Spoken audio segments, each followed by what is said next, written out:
قال رسول الله صلى الله عليه وسلم নবীজি বলেন লা তাজুলু কদামা ইবনি আদম হাত্তা ইউসআলা আন খামসিন। আদম সন্তানের দুই পা কিয়ামতের ময়দানে 5টা প্রশ্ন করার আগে সামান্যতম নড়বে না। বলেন তো কিয়ামতের ময়দানে কয় প্রশ্ন করার আগে আমাদের পা এদিক সেদিক নড়বে না?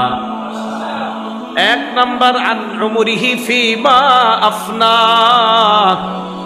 1 নাম্বার জীবন সম্পর্কে প্রশ্ন, জীবন কোথায় তুমি কাটিয়েছ।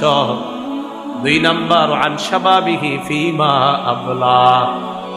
যৌবন সম্পর্কে প্রশ্ন করা হবে, যৌবন কোথায় তুমি কাটিয়েছ। 3 নাম্বার আন মালিহি মিন আইনা ইকতাসাবা। সম্পদ তুমি কোথা থেকে কামাই করেছ। 4 নাম্বার ফিমা আনফাকা।